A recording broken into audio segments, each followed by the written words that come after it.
Je trouve cette table ronde plutôt encourageante.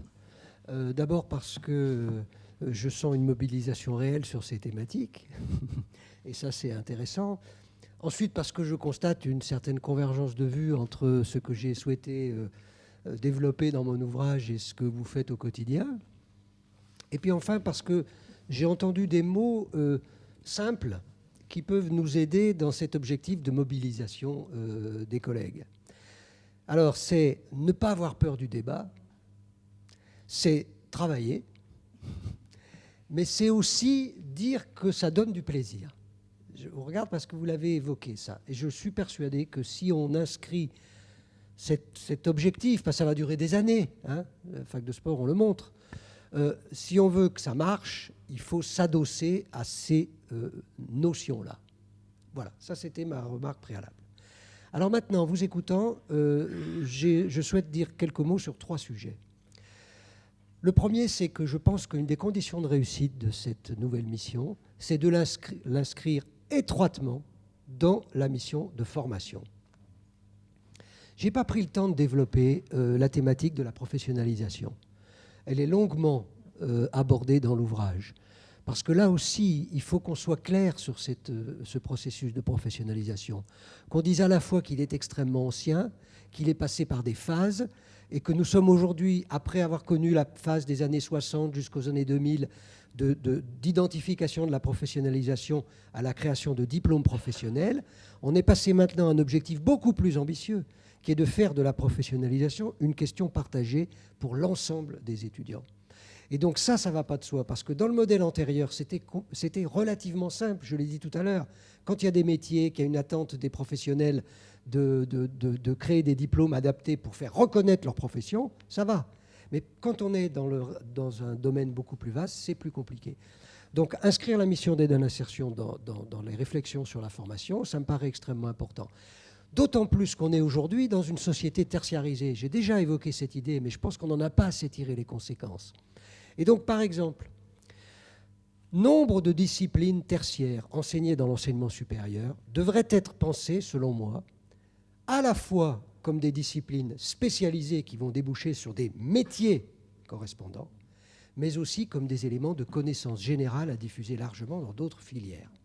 On parlait du droit. Je pense que le droit, c'est bien sûr pour des gens se préparer à des métiers du droit, mais c'est aussi un minimum de connaissances qui devrait être très largement diffusé dans d'autres disciplines. Je pourrais dire ça du droit, des statistiques, de quantité de matières. Donc penser l'offre de formation en ayant ces 2 idées me semble extrêmement intéressant, parce que ça permettra de lever un obstacle qui est justement l'obstacle de la spécialisation. Et ça permettra de poser, j'ai entendu ce mot-là aussi, de poser le problème non pas en termes de préparation à un métier précis, mais en termes de définition des champs professionnels, ce que vous avez fait. De champs professionnels qui correspondent à des espaces de mobilité probables, mais pas des trucs très précis. Donc là, je pense que c'est ma première remarque, c'était autour de cette question de la formation. Ma deuxième remarque, alors ça c'est un défi. Comment allons-nous traiter le grand nombre et la diversité ? Parce que ceux qui sont en avance, c'est parce que c'était plus simple. Je veux dire, quand on est dans des grandes écoles, qu'on a eu une sélection à l'entrée, qu'on a des systèmes d'anciens qui fonctionnent depuis des générations, qu'on a des moyens que n'ont pas les autres filières, etc., et des entreprises qui s'y intéressent parce qu'il y a une tradition, 1 siècle et demi de lien entre l'industrie et les écoles d'ingénieurs, c'est quand même plus simple. Bon. Je dirais ça dans une moindre mesure, mais vrai pour l'IUT aussi, qui a eu de l'avance pour ces mêmes raisons. Donc maintenant, la question, c'est qu'est-ce qu'on fait pour les autres ? Alors je suis d'accord, il faut tirer le bénéfice de ces expériences. Mais en même temps, comment faire pour que ça soit applicable dans toutes les filières ? Ça, c'est un vrai souci. Et il faut réfléchir à des formes de traitement du grand nombre, de démultiplication quand c'est possible, d'appui sur les nouvelles technologies quand les opportunités se présentent. Enfin, il faut vraiment penser quelque chose d'assez compliqué, qui est un défi et qui devrait être reconnu, à mon avis, à haut niveau dans les établissements, parce que c'est un autre défi de traiter des populations de tous horizons, sans sélection préalable, que de former ceux qui n'ont pas d'obstacle à la formation. Je vais le dire un peu vite, mais enfin voilà. Donc ça, c'était ma deuxième remarque. Enfin, pour ne pas être trop long, en vous écoutant, je me suis dit qu'il y avait quand même une question centrale, alors ça c'est le réflexe de sociologue, qui se pose en permanence sur tous les sujets qu'on aborde. C'est comment faire avec les représentations des acteurs de l'espace dans lequel ils vivent et travaillent. Alors, les représentations des étudiants sur eux-mêmes et sur l'avenir qu'on leur offre. Les représentations des employeurs vis-à-vis de l'université, vous l'évoquiez. Les représentations des enseignants-chercheurs sur ce que devrait être leur mission.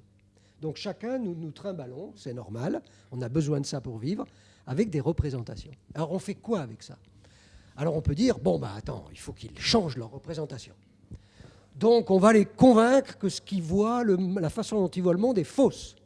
Et il faut leur dire, mais non, c'est pas vrai, les employeurs, vous vous trompez, l'université, elle offre des choses, etc. Donc voilà, première version, on essaye de faire un débat d'idées pour faire avancer. C'est pas inutile. Et je pense que les employeurs auraient bien besoin qu'on leur fournisse un certain nombre de faits réels pour qu'ils commencent à se dire ce qu'est le monde de l'université aujourd'hui, et non pas du temps où ils faisaient eux-mêmes leurs études. Hein, parce que les représentations, elles se construisent dans des sujets qui oublient que le temps passe. Hein. Bon. Alors, donc ça, c'est la première façon, travailler sur les représentations. Je dirais qu'il y a une deuxième façon de faire, c'est de faire avec ces représentations. Alors, c'est peut-être plus facile parce qu'il faut bien embarquer le monde. Et si on l'embarque uniquement à l'agression sur ces représentations, ça ne marchera pas. Donc faire avec, mais la prendre telle qu'elle et pas nous-mêmes en rajouter. Je prends un exemple. Je suis d'accord, moi les PME, elles ne savent absolument pas ce que c'est que les licences professionnelles.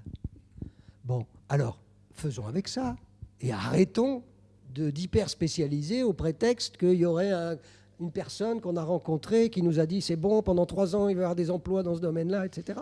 Non. Donc moi, tout ce qui contribue à la diminution de la carte des licences professionnelles me paraît positif, pour la simple raison que la plupart des recrutements vont se faire chez des employeurs qui, eux, ont des représentations assez appauvries de cela. Alors, donc, voilà, il faut arriver à tenir les deux, faire bouger quelques représentations, ça je crois que c'est quand même indispensable, les faire évaluer, les faire formuler.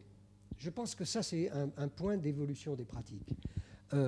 Les faire formuler, c'est-à-dire entre collègues. Moi, j'ai eu le même problème que vous. Hein.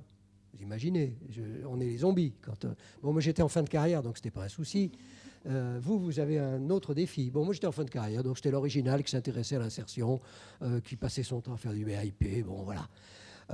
Donc, il y a un vrai problème. Donc, qu'est-ce qu'on fait avec ça ? Je pense qu'il faut obliger les collègues à formuler leurs idées.